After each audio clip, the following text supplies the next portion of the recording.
Hola, Dieguito, ¿qué tal? Muchas gracias, Benji. Perfecto. Entonces, las instrucciones son las siguientes. Les agradecemos mucho de parte de Handitech Academy el estar presentes. En esta ocasión, agradecemos su puntualidad y su presencia para recibir este webinar específicamente. Vamos a dar una ventana, en este caso de 5 minutos, esperando que el resto de personas pueda conectarse.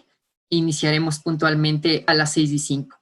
Las instrucciones más o menos de la modalidad que nosotros vamos a manejar este webinar específicamente es que los participantes tendrán silenciado el micrófono. Esto para evitar precisamente las distracciones con ruidos externos. Se recomienda la participación activa, esto mediante la interacción que podemos tener por el chat. Las preguntas que ustedes les surjan dentro de la sesión las pueden ir escribiendo en el chat, yo las iré recopilando y al final tendremos un tiempo, una sección de 10 minutos, donde nuestro instructor Diego nos responderá a esas preguntas específicamente.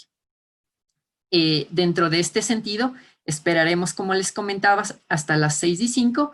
Mientras tanto, quisiera que escriban por el chat desde donde nos escuchan, desde qué lugar, desde qué país, desde qué ciudad, tal vez específicamente, para irnos conociendo un poco más. Nos escuchan desde Quito, perfecto. También hay gente de Colombia. Excelente. Gente de México nos escucha también. Perfecto. También de la ciudad de Guayaquil, bienvenidos. Excelente. Como les comentaba, para las personas que están recién ingresando, vamos a iniciar a las 6:05, dando esta ventana de algunos minutos para que puedan ingresar el resto de participantes a la sesión. Excelente, nos escuchan desde Quito igual. Bienvenidos a todos. Excelente, voy a seguir admitiendo al resto de participantes que siguen ingresando a la sesión. Es excelente poder destinar este tiempo a dedicar al aprendizaje continuo, que es una necesidad en la actualidad, ir renovando nuestros conocimientos y ir conociendo nuevas tecnologías de vanguardia, que es una de las que vamos a ver a continuación, para ir mejorando los procesos que nosotros podemos tener en este campo desde la ciencia de datos. Excelente, nos escuchan desde Córdoba, desde Perú, bienvenidos. Y perfecto, en un minuto más para poder ya comenzar con este webinar. Gracias por su espera. Excelente, se siguen sumando más personas. Y listo. Vamos a comenzar entonces con la sesión. Les agradecemos mucho su puntualidad. Para comenzar, les damos la bienvenida de parte de Handitech Academy. En este caso, mi nombre es Paul Córdoba. Figuro como investigador de datos dentro de esta organización. Para aquellos que no nos conocen, Handitech Academy es una academia corporativa que busca la enseñanza para profesionales enfocados principalmente en el campo de la ciencia de datos y Big Data. El día de hoy tenemos el webinar titulado Analítica Unificada, Trabajo Colaborativo, Productividad y Velocidad. Todo esto incorporando la plataforma Databricks, la cual nuestro instructor ya nos especificará un poco más en detalle en este caso. Quisiera dar la bienvenida, en este caso específicamente, a Diego Montúfar. Diego Montúfar es director ejecutivo de Handitech, experto en computación distribuida, Big Data Analytics y blockchains, y por supuesto es uno de los instructores dentro de Handitech Academy. Además, el background de Diego, en este caso, él tiene una ingeniería en sistemas y un máster de tecnologías de la información por la Universidad de Melbourne, Australia. Tiene una amplia experiencia en la implementación de proyectos enfocados en transformación digital de las organizaciones y la gestión eficaz de sus datos mediante tecnologías de vanguardia. A continuación, quisiera darles la bienvenida a todos y bienvenido, Diego, por estar con nosotros. Gracias, Paul. ¿Cómo están todos? Buenas noches. ¿Me escuchan bien? ¿Pueden confirmarme? Te confirmo, se escucha adecuadamente. Perfecto. Muchas gracias, Paul. Listo. Buenas noches con todos. Gracias por la introducción. El día de hoy hemos preparado para ustedes una presentación súper interesante enfocada en entender cómo podemos aprovechar ciertas herramientas, ciertas técnicas, ciertas plataformas para optimizar la manera en cómo hacemos ciencia de datos, o como se conoce actualmente ahí en el mercado, la analítica avanzada, ¿no? En el campo de la ciencia de datos, si ustedes han estado expuestos primero al término y luego a proyectos que están relacionados con análisis de información en general, van a ver que nos enfrentamos a ciertos retos. Lo que están viendo en mi presentación no es una PPT, no son slides, no he preparado slides, sino que quería mostrarles a ustedes cómo con una plataforma podemos nosotros ir más allá de nuestras organizaciones y podemos mejorar la manera en cómo comunicamos la ciencia de datos a la interna en una organización y cómo también optimizamos la forma en cómo trabajamos en la creación de modelos de analítica avanzada. ¿Cuáles son los retos que enfrenta la ciencia de datos? Desde nuestro nos ha pasado que la ciencia de datos tradicionalmente se lo conocía como análisis de información en la rama de estadística, en la rama de lo que podemos hacer en economía, econometría, y históricamente lo que ha sucedido es que los anteriores científicos de datos, estos economistas, estadísticos, matemáticos, siempre han estado en un cuartito oscuro desarrollando ahí sus algoritmos, nadie sabe las locuras que están haciendo, los algoritmos que están creando, hasta que nos entregan algo que probablemente no entendemos, pero que confiamos de que nos podría dar un insight a partir de datos que tenemos ahí. Lo que ha pasado hoy en día es que la ciencia de datos evolucionó y ahora la ciencia de datos no es más que eso que conocíamos anteriormente, la estadística, pero con esteroides, como les solemos llamar actualmente, ¿no?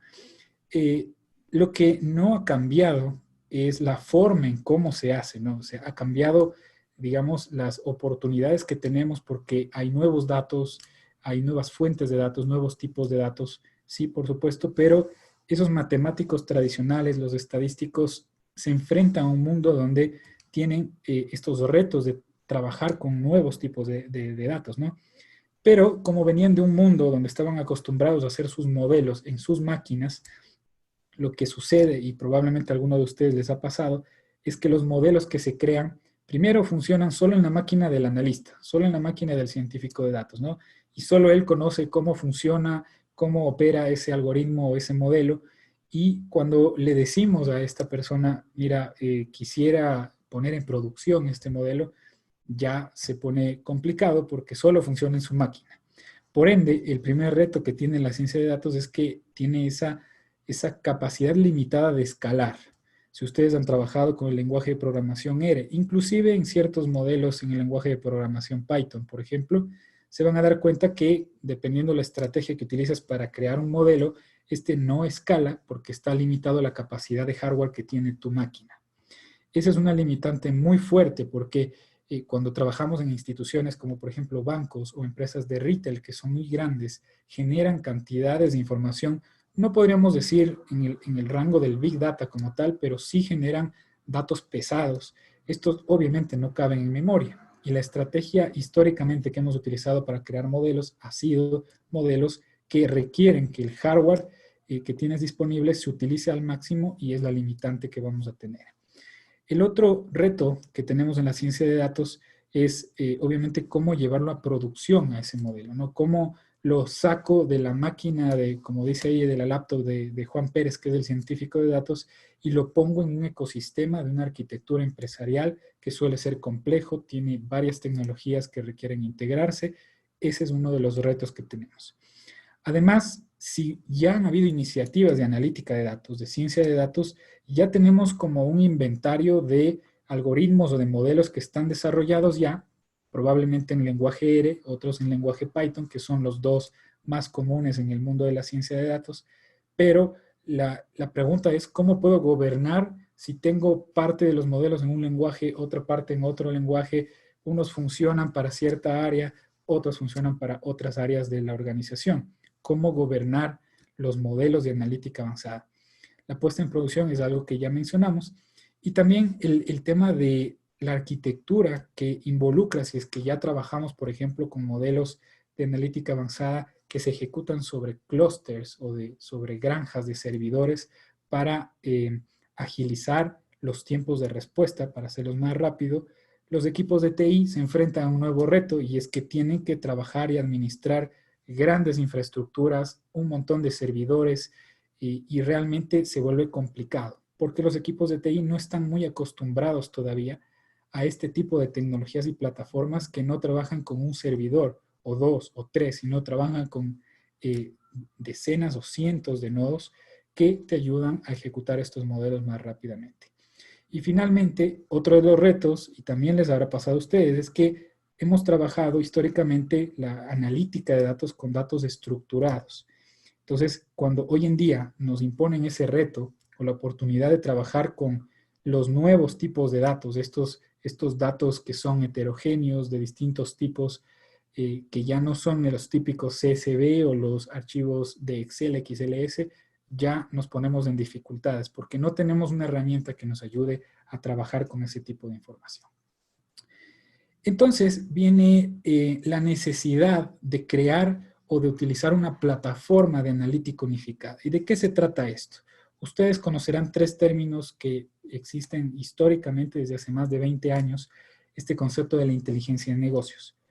Y se incorporan dos nuevos términos o disciplinas, que es la ciencia de datos y la ingeniería de datos. Estas dos disciplinas nuevas, más la que ya teníamos hace mucho tiempo, que es el Business Intelligence, la conjunción de las tres, ¿sí? Cuando las tres se consideran y tratamos de trabajar sobre casos de uso que requieren de estas tres disciplinas, estamos hablando de la necesidad de tener una plataforma de analítica unificada, es decir, en la que pueda hacer ciencia de datos, pueda hacer ingeniería de datos y pueda hacer también inteligencia de negocios. Algunos pensarán, pero eso es una locura, o sea, para inteligencia de negocios ya existen las tecnologías y plataformas, para el tema de ciencia de datos se han creado nuevas tecnologías que capaz ni se integran con las tradicionales de inteligencia de negocios. Exacto, ese es el reto que se resuelve al tener una plataforma de analítica unificada. ¿De qué se trata entonces al final del día una plataforma o qué tiene una plataforma de analítica unificada? Te permite crear data pipelines a partir de silos de información, que es algo que también se tenía en inteligencia de negocios, pero ahora la información ya no solamente es estructurada, sino son distintos tipos de datos. La preparación de los datos, ¿sí? Para su uso, permite trabajar los datos, agregarles reglas de negocio, reglas de calidad y luego introducirlos, digámoslo así, como input a modelos de analítica avanzada. La exploración de esta información y también el modelamiento utilizando técnicas de Machine Learning e inteligencia artificial. Ya son dos componentes o dos nuevas disciplinas que también son necesarias dentro de las organizaciones. Les habrá pasado también a ustedes que la alta dirección, la alta gerencia escuchó por ahí en algún evento que el Machine Learning y la inteligencia artificial son el futuro, de hecho son el presente, y regresan a nuestras áreas de tecnología o de análisis de información y nos dicen, me contaron que la inteligencia artificial es lo nuevo y el futuro, ¿cómo hacemos? Y viene el reto del área de tecnología que no sabe de este tipo de nuevas tendencias y se dificulta muchísimo hacer esa adopción. Y al final del día una plataforma de analítica unificada tiene necesariamente que abstraer esa complejidad. Ese es el objetivo de una plataforma de analítica unificada. No solamente hablamos de una plataforma de analítica, que existen muchísimas en el mercado, sino también una plataforma que unifique esos tres mundos de los que hablamos. La extracción del conocimiento a partir de datos. Es fundamental que trabajemos sobre la data con un fin. El fin es ayudarle al negocio a tomar decisiones, no agregarle al negocio la complejidad de administrar una plataforma con varios servidores, una infraestructura compleja. Ese reto las empresas hoy en día y después del escenario en el que vivimos a nivel global, no es algo factible para una organización meterse en esas complejidades. Necesita rápidamente encontrar valor en sus datos. Y viene un tema que lo teníamos olvidado. Los miembros del equipo de analítica de datos, ¿sí? Que son equipos muy interesantes, no son equipos como los que conocemos de desarrollo de software, en lo absoluto. Estos personajes, los analistas de datos, los científicos de datos, tienen un perfil muy interesante porque van más allá del perfil técnico, ese que hacía algoritmos ahí en un cuarto oscuro y nadie sabía lo que hace. Hoy en día toma un rol protagónico dentro de la organización, de hecho se convierte en un rol clave, porque esa persona que es capaz de obtener insights, de obtener conocimiento a partir de los datos, es una persona que tiene habilidades que son muy importantes para una organización. Y como trabaja muy cercano a la gente del negocio, tiene que saber comunicar efectivamente qué fue lo que hizo en esos algoritmos que causaron que se encuentren insights que ayudaron al negocio a alcanzar un objetivo estratégico.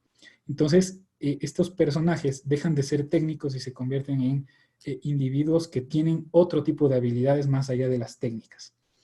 Vamos a hablar un poco de un tema que puede que les resulte un poco polémico, pero aunque no lo crean en ese párrafo que van a ver ustedes, es el resumen de lo que ha sido nuestra experiencia en los últimos 3 o 4 años. Ustedes saben que el Big Data nació como un concepto, un término hace un poco más de 10 años y fue el boom. No sé si recuerdan lo que pasó con esto del blockchain, por ejemplo. Cuando salió el término, todo el mundo, toda la banca decía tenemos que estar ahí y de repente, boom, se acabó. Perdimos interés por alguna razón y dejó de ser la tecnología que cambiaría por completo, por poco el universo, ¿no? Algo así pasó con el Big Data. El Big Data salió y dijo, dentro de los datos puedes encontrar cosas que tú no conoces y que te van a hacer rico, en pocas palabras, ¿no? Pero al final del día, en nuestra experiencia, sí nos hemos enfrentado a proyectos y a iniciativas en donde se cumplen estas 5 veces del Big Data que ustedes deben conocer. Altos volúmenes de información que se generan a alta velocidad, en donde se debe considerar reglas también para saber que esos datos son veraces y de muchas variedades.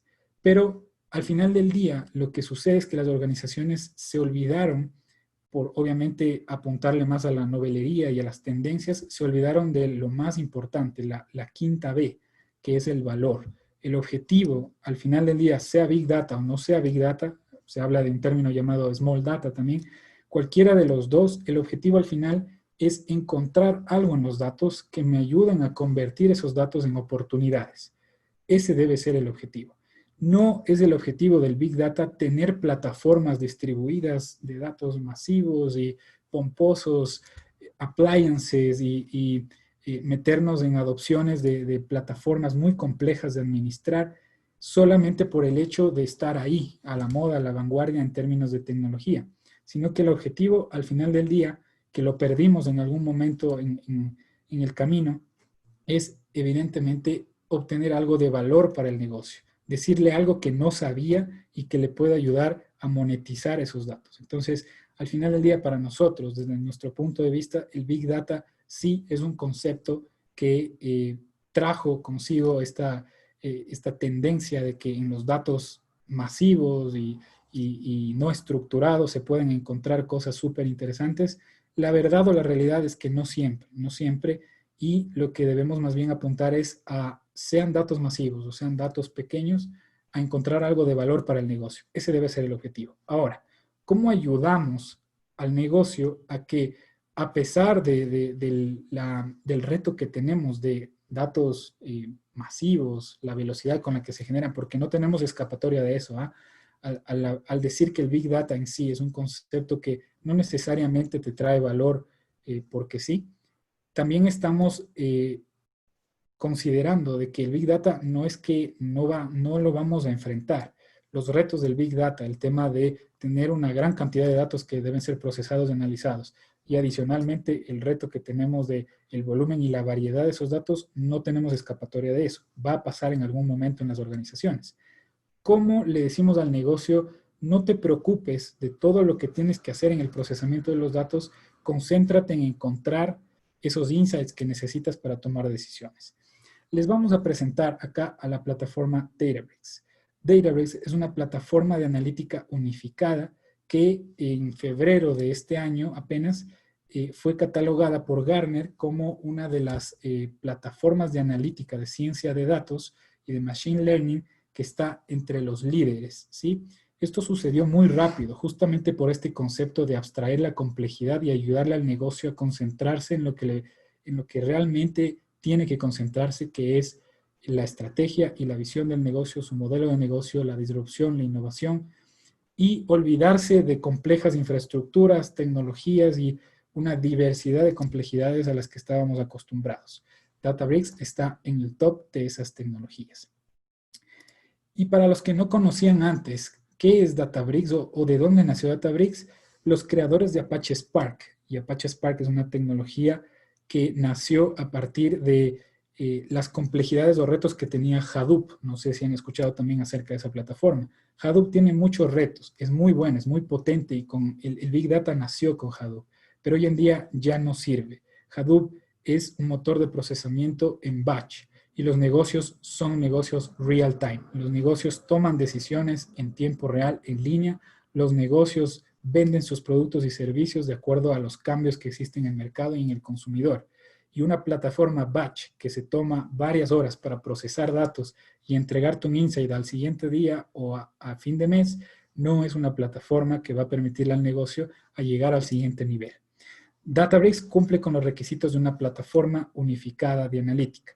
Es decir, tiene la posibilidad de desacoplar el almacenamiento, ¿sí?, de los datos y también el procesamiento, de tal forma que los datos pueden estar en cualquier lugar, en cualquier fuente, y Databricks, a través de una interfaz amigable que es la que ustedes han estado viendo hasta este momento, ¿sí?, una interfaz que está basada en notebooks. Algunos que ya han trabajado en ciencia de datos van a entender este concepto y si no lo entienden, no se preocupen porque les voy a hacer una demostración. Al final del día, con Databricks, basado en Spark, tú puedes trabajar sobre todo el ciclo de analítica de datos desde la captura de la información, no importa en qué formato, qué volumen, en dónde está ubicada, puede ser una base de datos tradicional, un SQL Server, un Oracle, o puede ser un Data Lake. No importa el tipo de datos, es decir, puede ser una imagen o puede ser un tweet, puede ser lo que sea. Spark lo que hace es obtener esa información y te da las herramientas a través de lenguajes de programación para que tú puedas procesar esos datos. Voy a hablarles rápidamente de qué es Spark. Spark es una tecnología, como les dije, de procesamiento de datos a gran escala. La particularidad de Spark es que trae una suite que permite también hacer analítica, no solo procesar datos, es decir, aplicar reglas de TL, limpieza, la preparación de los datos, sino también trae una suite de analítica. Eso quiere decir que yo por primera vez tengo la oportunidad de hacer analítica a gran escala. Lo que funcionaba solamente en la laptop del analista o del matemático, el estadístico, hoy en día con Spark puede escalar a cualquier cantidad de datos y este va a responder súper rápido. Spark, como es una plataforma distribuida, lo que hace es dividir las cargas o los datos en pedazos más pequeños y el algoritmo que tú utilizas, ya sea para entrenar un modelo o para ejecutar un modelo, se ejecuta sobre esas porciones de los datos y se hace mucho más rápido. Podemos utilizar nosotros 4 lenguajes de programación sobre Spark. Es decir, yo si soy un analista de datos que me siento más cómodo trabajando con Python, sin ningún problema puedo adoptar Spark con ligeros cambios en términos de que ahora tengo que pensar que mis datos van a estar distribuidos y mi procesamiento ahora está en un clúster. Esa es la diferencia, pero sigo utilizando Python. Si yo soy un desarrollador, un analista que me gusta R y he trabajado mis modelos en R, ahora por primera vez puedo escalar los modelos de R a datos masivos. Si ustedes han usado alguna vez R, sabrán que R permite únicamente trabajar o consumir toda la memoria y el procesador disponible en un equipo, en un servidor o en una máquina. En Spark lo que permite es distribuir esa carga, es decir, Spark sobre R es un Spark de R distribuido. Y otro lenguaje que es de escala es un lenguaje un poco más óptimo, más elegante, un poquito más complejo en términos de cómo puedes aprender este lenguaje porque está optimizado para ser ejecutado de manera mucho más veloz en menos líneas de código. Y para los que conocen Java, que son generalmente los de TI, imagínense ustedes, los de TI por primera vez tienen la oportunidad de meterse en el mundo de la analítica.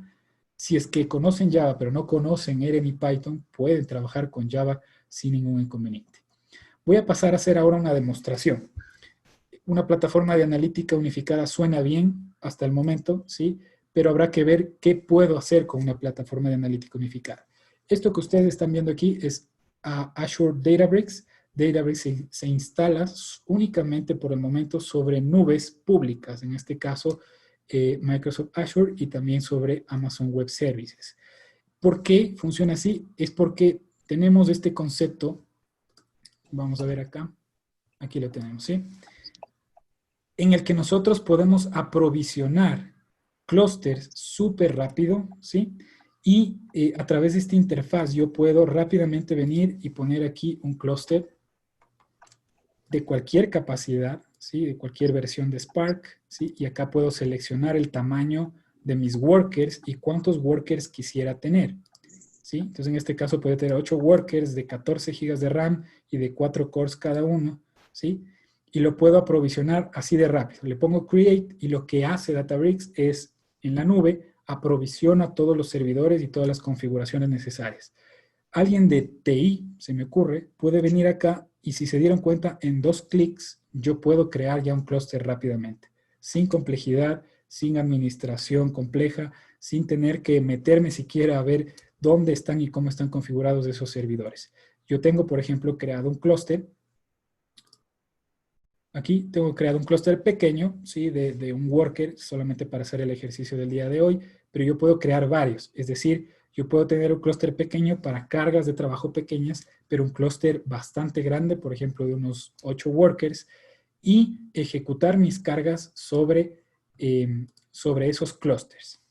Vamos a ver ahora algunos conceptos interesantes. Los notebooks. ¿Qué son los notebooks? Para los que vienen del mundo de desarrollo, por ejemplo, están acostumbrados a una interfaz gráfica de usuario donde pueden escribir código y desarrollar, ¿no es cierto? Están muy acostumbrados a que se les presente un Eclipse, un Visual Studio Code, varias interfaces para diferentes lenguajes de programación. Un notebook tiene como objetivo darles a ustedes una interfaz donde pueden desarrollar en cualquier lenguaje de programación en la misma interfaz. Y algo particular aquí de Databricks es que permite en el mismo notebook, es decir, en la misma interfaz y en la misma sesión, trabajar con varios lenguajes a la vez. Eso es algo increíble. Está un poco lento. Es por la transmisión. Vamos a ver ahí. Se me queda un poco. Ustedes sí lo están viendo, ¿verdad? Sí, estamos viendo la pantalla justo, ya están los clústeres ahorita, sí. Ya. Se voy a actualizar porque o sea, cuando hay transmisión de video, como que se hace un poquito lento. Ahí estamos. A ver, esperamos de que se actualice. No, se está muy lento. Vamos a ver una nueva sesión acá. Bien, veamos ahí. Ahí se cargó más rápido. Perfecto. Entonces, si se dan cuenta, el clúster que yo creé lo puedo atar acá a mi notebook y estoy trabajando sobre un clúster, ¿sí? Que no tuve que hacer mayor configuración que un par de pasos y ya lo tengo funcionando. Es decir, el código que voy a ejecutar a continuación se va a ejecutar sobre ese clúster. Y vamos a ir viendo algunas funcionalidades que podemos hacer en Spark y en Databricks puntualmente. Esto que ustedes ven es una celda donde yo puedo introducir código. No vamos a ahondar en términos de lenguaje de programación, pero lo que ustedes están viendo aquí es una función de Python que yo voy a ejecutar, ¿sí? Se va a declarar esta función. La primera vez que se ejecuta le va a tomar un ratito porque se crea un contexto, una sesión dentro de este clúster y a partir de ahí las ejecuciones ya son mucho más rápidas porque estamos ya dentro de una sesión. Vamos a esperar un poco. Esto que están viendo aquí es una ejecución de un lenguaje Python puro. No estoy utilizando todavía Spark como tal.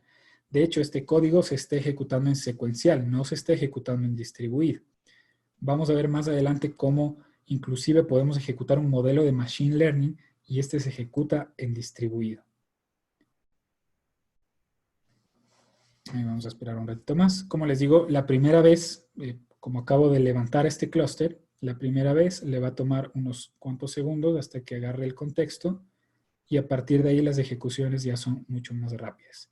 Recuerden que estamos trabajando aquí con clústeres de procesamiento de datos, ¿no es cierto? De nuevo, si ustedes tuvieran un dataset muy grande, hablamos de terabytes, se me ocurre, terabytes de información. Ustedes lo único que hacen es escalar la capacidad de ese clúster y ejecutar el mismo código, solamente que ahora lo hacemos sobre un clúster más grande. Es una ventaja grandísima que tenemos. Y recuerden que este webinar está basado en el concepto de analítica colaborativa. Eso quiere decir que yo ese clúster que lo acabo de aprovisionar acá, un analista, un científico de datos que forma parte de mi equipo, se puede conectar también a este clúster y ejecutar operaciones sobre la misma capacidad computacional. Esto quiere decir que nos va a permitir a nosotros o a un equipo trabajar sobre la misma infraestructura o compartir la misma infraestructura cuando tengamos la oportunidad de colaborar sobre un modelo, por ejemplo, el desarrollo de un modelo. Listo, ya agarró contexto, entonces a partir de aquí ustedes van a ver en efecto que las ejecuciones son más rápidas. Aquí está, entonces creo una función en Python y acá la ejecuto, hago la llamada y utilizo una función que tiene acá que se llama un magic, que tiene Databricks como tal en sus notebooks, que permite medir el tiempo que se tarda en ejecutarse esto. Vamos a seguir avanzando. Acaban de ver ustedes lenguaje Python. Y imagínense que ahora yo puedo ejecutar lenguaje R en la misma interfaz inmediatamente después de haber utilizado el lenguaje Python, perdón. Entonces, si se fijan, ese es lenguaje R. Lo ejecutamos. Esta es la función de pi, es lo único que estamos haciendo, y se ejecutó, pero se ejecutó en lenguaje R. Eso quiere decir que yo puedo trabajar tranquilamente parte de un modelo con con las librerías y con todo lo que yo tenga o conozca de R. Si yo me siento más cómodo con R, o hay funciones o librerías que solo funcionan en R, la puedo utilizar en R, y luego inmediatamente interactuar con otro lenguaje de programación. Y no contentos con eso, en el mismo notebook yo puedo trabajar inclusive con lenguaje SQL. Va a pasar que en sus organizaciones o en sus casos, en sus proyectos, la gente que quiere trabajar sobre los datos no se va a acostumbrar a aprender un lenguaje de programación como Python y R. No quieren aprender ese lenguaje, se sienten más cómodos con el lenguaje SQL. También se puede trabajar con el lenguaje SQL.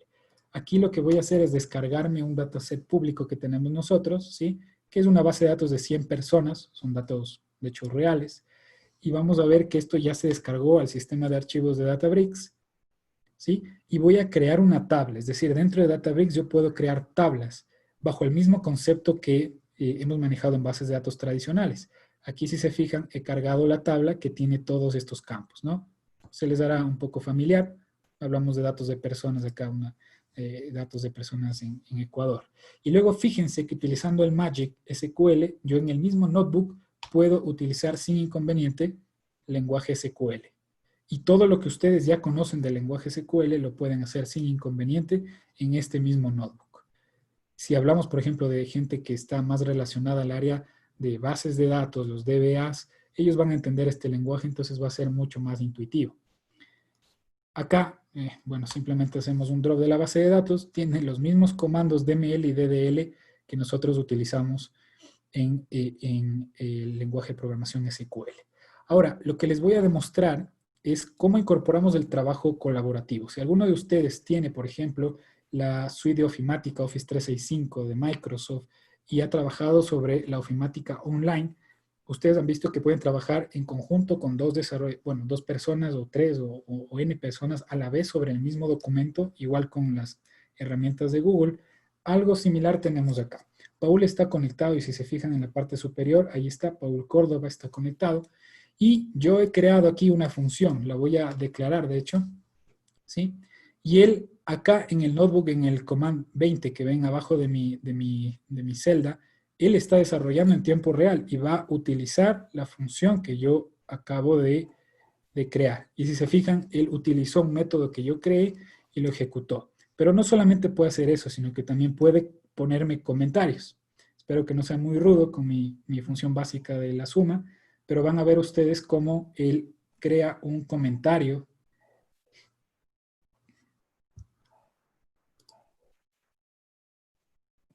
¿Ya lo creaste, Paul? Sí, Listo, ahí está. actualmente ya lo puse. Listo, entonces él me acaba de comentar mi código, ¿sí? Me lo validó, entonces yo simplemente le digo gracias. y le replico, ¿sí? Y es una forma en la que yo puedo colaborar en un notebook y puedo trabajar con un equipo de ciencia de datos, donde algunos están trabajando la parte de la preparación de los datos y otros, en cambio, están trabajando en el modelo como tal.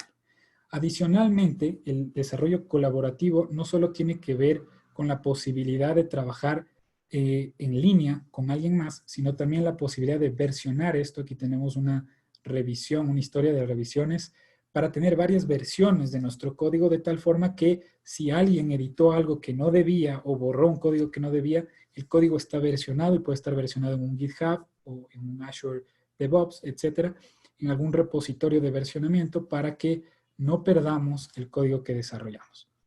Para los que están más en el mundo ya del análisis como tal, les será útil el lenguaje LaTeX. Si algunos vienen del campo de ingeniería, se acordarán, ¿no? de que teníamos la posibilidad de, con este lenguaje de programación, expresar fórmulas matemáticas dentro de la ciencia de datos. Esto es fundamental. Y podemos nosotros aquí, fíjense en este notebook, programo en lenguaje LaTeX, lo ejecuto y ahí está, tengo la fórmula. Si yo quiero cargar datasets, yo puedo leer cualquier tipo de dataset, sea esto un TXT, un CSV, un JSON, un formato Parquet, que es un formato comprimido, y formato Avro, que también es muy utilizado, al menos vino heredado del mundo de Hadoop. Entonces, cargamos ese dataset, y si se fijan, aquí Databricks nos permite tener una vista rápida con una tablita muy amigable de cómo lucen nuestros datos. Recuerden que estos datos pueden ser tan pequeños como un dataset de 1 megabyte, como pueden ser varios datasets, cientos de miles de millones de datasets, como por ejemplo archivos de logs o archivos de sensores en el mundo del IoT. Vamos al mundo un poco más amigable en términos gráficos. ¿Qué pasa con los gráficos? Si ustedes estaban acostumbrados a los gráficos tradicionales, estáticos, por ejemplo, nosotros podemos utilizar librerías de Python que me permiten trabajar con gráficos estáticos básicos, como este de aquí, utilizando la librería Matplotlib. Los que han utilizado Python anteriormente serán familiares con lo que están viendo acá. Pero también podemos ser un poquito más avanzados y utilizar librerías como Bokeh. Este código que están viendo aquí simplemente instala la librería. Yo ya la tengo instalada, entonces creo que no debería haber problema. De todas formas, esperemos que termine la ejecución. ¿Listo? ¿Sí? Y vamos a ver, y listo, y tenemos un gráfico básico, pero la idea que les quería mostrar es, por ejemplo, que es un poco más dinámico, puedo interactuar con el gráfico, guardarlo como una imagen, ser un poquito más dinámico en términos de lo que puedo hacer. Pero también puedo hacer otro tipo de gráficas que les vamos a mostrar en un minuto. Por ahora quiero que vean algo que no lo tiene, yo al menos no lo he visto en otras plataformas, y es la posibilidad de ayudarte a parametrizar tu notebook. Eso quiere decir que utilizando widgets, fíjense lo que sucede acá, yo puedo, acá se activó una barrita en la parte superior, que puedo tener input boxes o combo boxes para parametrizar nuestros modelos. Y si yo voy cambiando esa data, si se fijan, acá podemos imprimir nuevamente cuál es el valor que tomé, ¿no es cierto? 4 es este acá.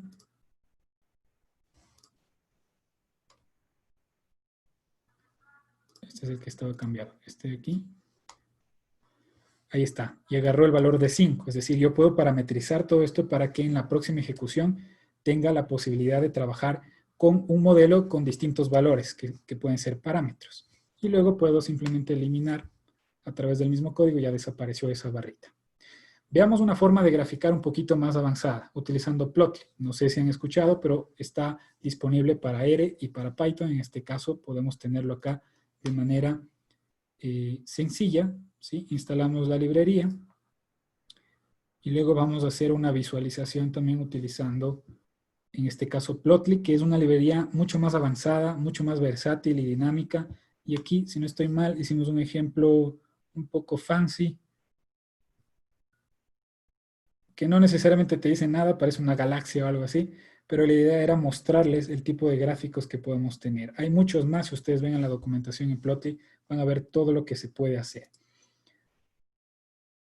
Ahora, estas son librerías que nosotros utilizamos, pero dentro de una plataforma unificada La plataforma debe permitirte visualizar rápidamente los datos dentro de la misma plataforma sin requerir aplicaciones de terceros.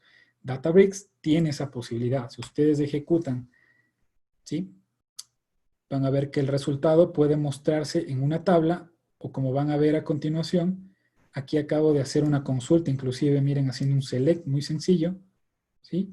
Y se me visualiza con el visualizador nativo que tiene Databricks, que es este de acá. Si ustedes ven acá, podemos ver y configurar el gráfico o podemos cambiar el tipo de gráfico como el que ustedes ven acá.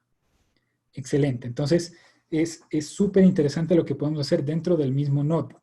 Ahora, ¿qué es lo que le hace súper interesante a la plataforma de Databricks de cara a lo que ve un gerente o alguien que toma una decisión? Imagínense ustedes presentarle a un gerente todas estas líneas de código. Muy probablemente se va a aburrir o nos va a echar, ¿no es cierto? En este caso, Databricks permite rápidamente a partir de estos gráficos crear tableros. Vamos a crear ahora mismo un tablero, ¿sí? Fíjense, y está el gráfico que acabo de visualizar. Por detrás hay todo un análisis y código que nosotros estemos utilizando, pero al final del día lo que pueden hacer ustedes es simplemente presentar este dashboard, pasarle el link a un gerente y decirle, esto es lo que está pasando en este momento en mi campaña, esto es lo que está sucediendo en este momento en las transacciones, los ATMs, etcétera, etcétera. Todo eso lo podemos hacer así de rápido en la misma plataforma. Obviamente, esta no es una plataforma de visualización tan sofisticada como un Tableau, un Power BI, un ClickSense, en lo absoluto. Pero imagínense ustedes que estamos trabajando con datos no estructurados, creo un gráfico y ese gráfico le muestro en cuestión de minutos a mi gerente. Ya no tengo que pasar por todo el proceso doloroso de inteligencia de negocios de cargar los cubos, hacer los ETLs y toda la vaina que toma semanas para nomás demostrarle resultados a un gerente. Rápidamente le puedo decir, aquí está, tome las decisiones. Eso es lo de dashboard. Aquí pueden ver un dashboard un poquito más, con más gráficos, más elaborado. Entonces pueden ver el tipo de gráficos que podemos elaborar. Compartimos el link a nuestros gerentes, a nuestros compañeros, a nuestra área y pueden ver rápidamente los insights. Ese tablero se puede actualizar, por supuesto, si los datos cambian. Ustedes simplemente hacen un refresh, manda a ejecutar lo que tenga que ejecutar y rápidamente lo tenemos. Dentro de Databricks tenemos también un sistema de archivos, es decir, aunque no lo crean, en el mundo del Big Data no son bases de datos potentes que guardan la información, son archivos que están partidos en pedazos y se guardan en un sistema de archivo. Es más, si ustedes se preguntaban cómo se ve un data lake, se van a reír. Un data lake se ve como esto. Aquí en Azure tenemos un data lake y no tiene más que contenedores que dentro tienen un sistema de archivos como el que ustedes tienen en Windows o en su Mac o en su sistema operativo. Fíjense acá tengo datos, por ejemplo, de Twitter. La diferencia entre un sistema de archivos tradicional y un data lake es su capacidad de almacenar de manera ilimitada datos de cualquier tamaño y también cualquier tipo de datos. Aquí están viendo, por ejemplo, datos de tweets. Miren, ahí tenemos tweets que están en formato JSON, en formato CSV. Por acá teníamos, creo que, datos de sensores. Miren, aquí estamos utilizando datos de un acelerómetro y están en formato JSON. Y hay varios archivos, es decir, se pueden generar millones de estos archivos por segundo.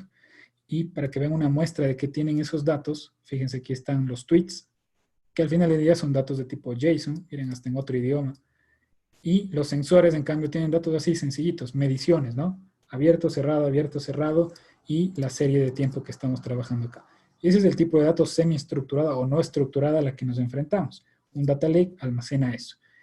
Databricks permite montar un data lake como que si fuera parte del sistema de archivos, de tal forma que nosotros podemos ver a los datos como que si estuvieran conectado ahí un sistema de archivos fácilmente. Este que ustedes ven aquí, Databricks Datasets, de hecho es un data lake, donde hay datasets públicos de Databricks. Y finalmente, vamos a ver cómo hago un modelo de analítica avanzada. Como les había dicho, Spark trae una librería que se llama Spark MLIF. MLIF trae una suite completa de algoritmos y de modelos que podemos trabajar para hacer analítica avanzada con técnicas de Machine Learning y de inteligencia artificial. Lo que vamos a hacer es utilizar un dataset que es muy conocido para hacer pruebas, digamos, y aprender Machine Learning de Boston Housing, que es un inventario de casas y sus precios. Y lo que se puede hacer son modelos que te ayuden a predecir cuánto costaría una casa, por ejemplo, dependiendo de en qué barrio está, el número de puertas, el número de baños, el número de varias variables que podemos considerar. Vamos a cargar este dataset rápidamente. Si ven, las cargas son rápidas, son datasets pequeños, tampoco es que estamos trabajando ya con datos masivos. Algunos van a ver rápidamente algunos términos aquí, ¿sí? Ensambladores de vectores, vamos a utilizar las columnas que van a ser nuestros features, es decir, voy a seleccionar de todas estas variables, 3 de ellas que creo yo son las más significativas. Les cuento a breves rasgos, por ejemplo, el número de baños influye, de hecho, en el precio de una casa, el número de habitaciones, inclusive el barrio, de acuerdo al estatus social de la población que vive en ese barrio. Entonces son 3 variables que pueden ser de nuestro interés. De hecho, son las 3 que se van a considerar. Y si se fijan, al final hay un valor que se llama MEV, que ese es el precio que está en miles de dólares. Es decir, esta casa, la número 2, cuesta $21,600. Y estas son las variables que se utilizan. El objetivo de esta sesión no es explicarles cómo hacer Machine Learning a detalle, sino cómo pueden ustedes en la misma plataforma de analítica unificada hacer en este caso algo tan sencillo como una regresión lineal. Vamos a ejecutar esto que lo que hace es crear los features, ¿sí? Si se fijan, crea una nueva columna que se llama features con las 3 variables que les mencioné. Luego vamos a utilizar el modelo Linear Regression, que es parte de las librerías de MLLIF de Spark. Eso quiere decir que esta regresión lineal se va a ejecutar en distribuido. Pero si se dan cuenta, en ningún momento le digo, utilízame datos del nodo 1 o del nodo 2. Eso es transparente para ustedes. Ni siquiera se dieron cuenta. Es más, que yo estoy trabajando con un clúster. Voy a ejecutar.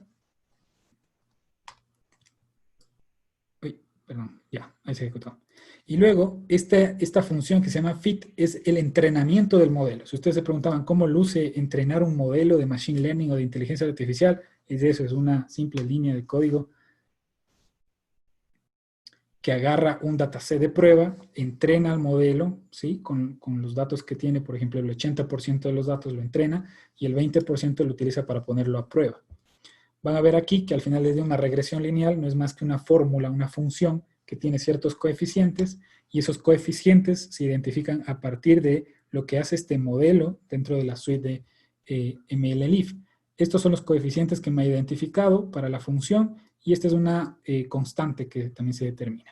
Entonces al final vamos a hacer un gráfico rápido para ver cómo luce nuestro dataset, ¿sí? De entrenamiento y lucía así. Tenemos los features, tenemos acá el precio, que es lo que queremos predecir, ¿no es cierto? Este es nuestro label, el que queremos predecir. Y luego lo que vamos a hacer es justamente predecir. Si se dan cuenta, le paso una porción de los datos, ¿sí? A mi modelo que estaba entrenado y al final acá me lanza una columna que tiene la predicción. Si se fijan, el valor real es 34.7 y me predice 32.58. No estuvo tan mal, pero hay un error ahí. Acá 36.2, 31, hay un error significativo ahí, pero al final del día la regresión lineal es un modelo que es muy básico, ¿sí? Es elemental. De todas mis observaciones, prácticamente trazo una línea que es la función que les acabo de mencionar y me lanza esa predicción. Esto es un modelo de Machine Learning básico. Si ustedes se van más pro, digámoslo así, pueden utilizar modelos mucho más sofisticados, XGBoost, pueden utilizar modelos inclusive de la suite que tenemos de TensorFlow, pueden utilizar otras librerías más sofisticadas y orientadas un poquito más a la inteligencia artificial. Hay una suite completa, ustedes pueden ver en la documentación rápidamente. Y finalmente, para cerrar ya mi intervención, vamos a ver que la analítica colaborativa tiene como objetivo también no ejecutar esto en la máquina o en el ambiente de un analista, o si no volveríamos hace 10 años atrás que teníamos el mismo problema. Lo que vamos a hacer es que nuestro modelo, ya sea el entrenamiento o la preparación de datos, lo vamos a convertir en un job calendarizado.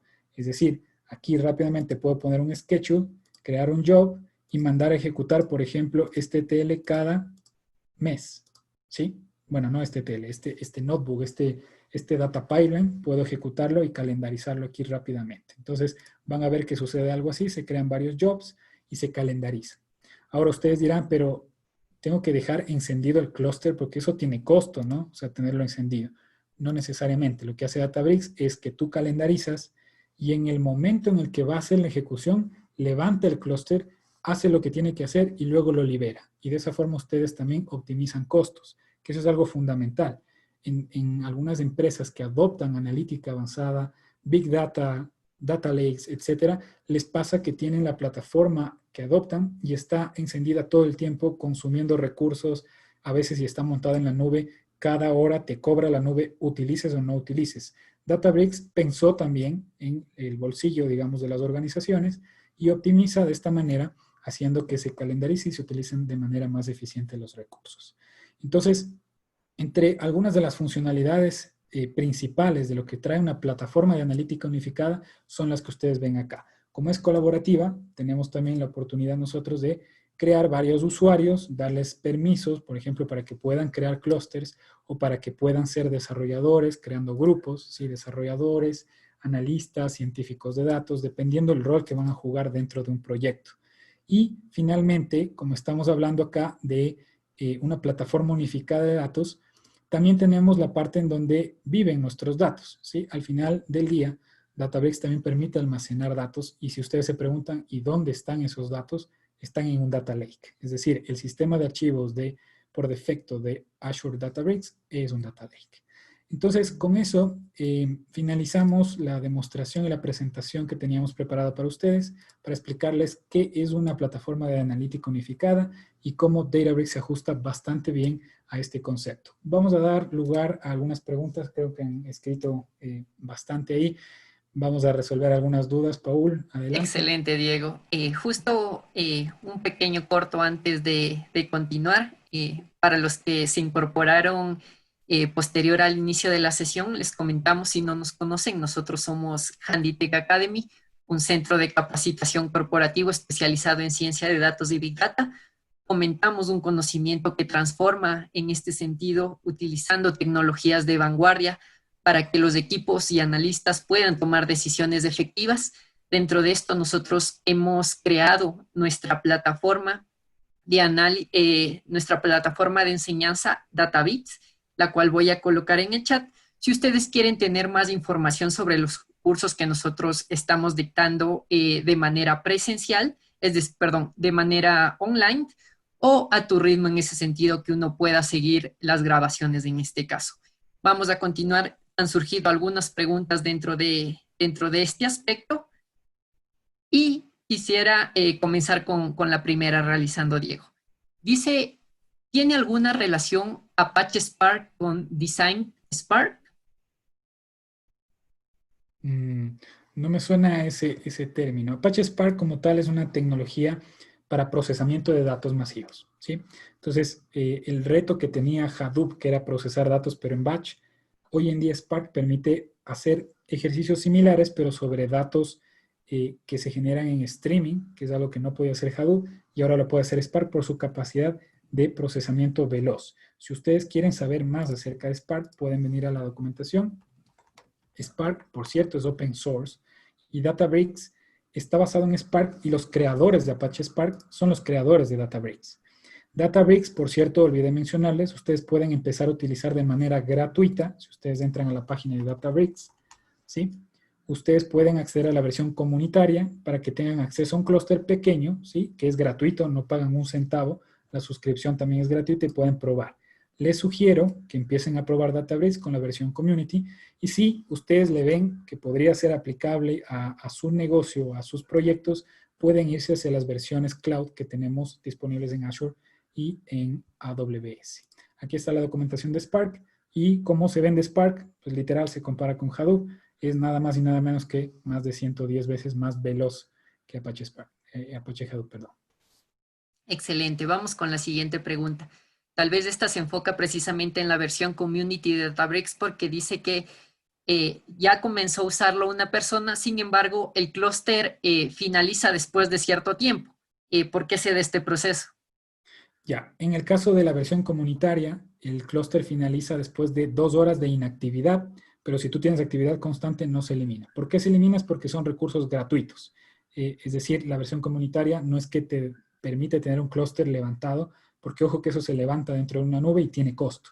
En el caso de una nube pagada como la que ustedes están viendo acá, que es Azure, el clúster puede ser configurado, aquí tal cual, para que después de 30 minutos, como yo lo configuré, 30 minutos de inactividad, se apague. Esto ayuda a optimizar recursos. Si no estoy utilizando, no estoy haciendo nada, ¿para qué tener encendido un clúster?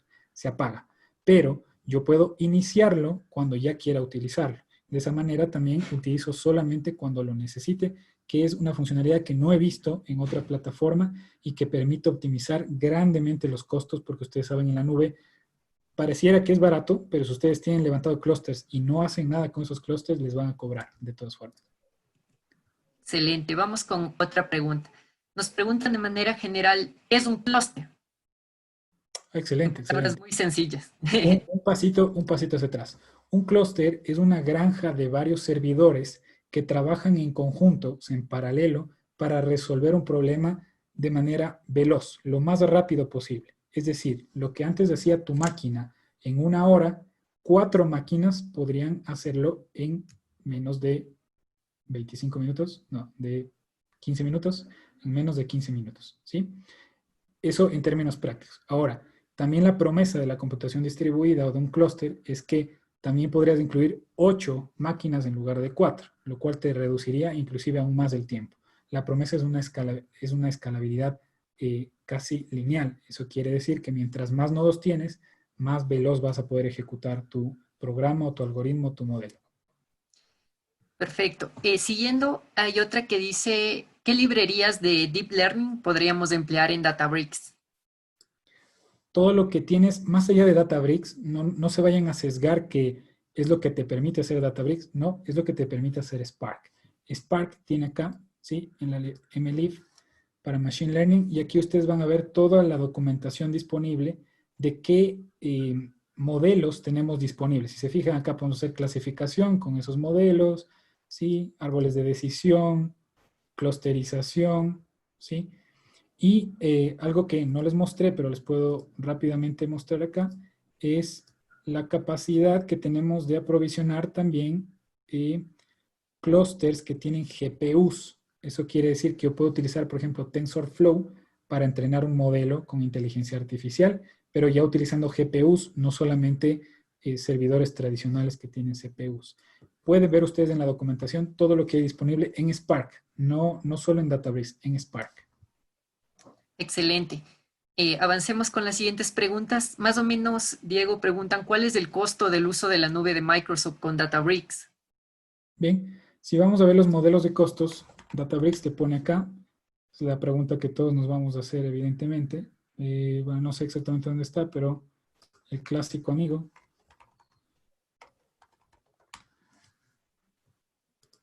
Para poder utilizar, para poder utilizar Databricks, nos van a cobrar por dos cosas. Primero, nos van a cobrar por la infraestructura, que eso de hecho ni siquiera depende de Databricks, sino de dónde lo montas. En este caso es Azure o Amazon. Si te vas a montar en Azure, entonces Azure te va a cobrar por lo que uses de los servidores, o sea, el número de horas y consumo que tengas de los servidores. Y Databricks, por usar su plataforma y su tecnología, te va a cobrar algo que se llama los Databricks Units. Un Databricks Unit es equivalente a una hora de procesamiento dentro del clúster que tú tengas. Si es un clúster muy grande, tiene un número superior o mayor de DBUs y por ende haces la multiplicación y vas a ver cuánto te cuesta por hora. Y luego haces la multiplicación por el número de horas estimadas que vas a tener durante un mes y eso es lo que te cobraría la nube mes a mes. Ustedes pueden utilizar, no es necesario que contacten ni a Databricks, ni a un partner, ni a nada para poder utilizar Databricks en Azure. Ustedes, si tienen una suscripción de Azure, pueden aprovisionar rápidamente un clúster de Databricks y simplemente le pagan a la nube de Azure mensualmente lo que les cobra. Es un servicio 100% administrado de primer nivel dentro de las nubes de Amazon y de Azure. Perfecto. También nos preguntan si es posible editar un mismo notebook en simultáneo y eso lo puedo responder, sí, tal cual lo realizamos en el ejercicio que pudimos ver. Sí lo podemos realizar dos científicos de datos si queremos trabajar en el mismo notebook. Dos o más. Dos o más, perfecto. ¿Cómo Databricks aprovisiona memoria? Dice a los conductores y ejecutores. Bien. Lo que tenemos acá es un conjunto de sabores que tenemos dependiendo de la nube. En este caso estoy en Azure, entonces me dice, por ejemplo, si tú quieres servidores o workers, en este caso de uso general, puedes utilizar las versiones de 3, de 8 que tiene Azure. Pero si quieres memoria optimizada, te da estos sabores, que son una combinación de 28 GB y 4 cores, 56 y 8, dependiendo de lo que tú quieras. Y puedes tener entre 1 y n workers de esta cantidad o de este tamaño. Y también tienes que seleccionar el tipo del driver. El driver generalmente puede ser igual, por ejemplo, que la capacidad de los workers, pero también puedes seleccionar un driver un poco más grande.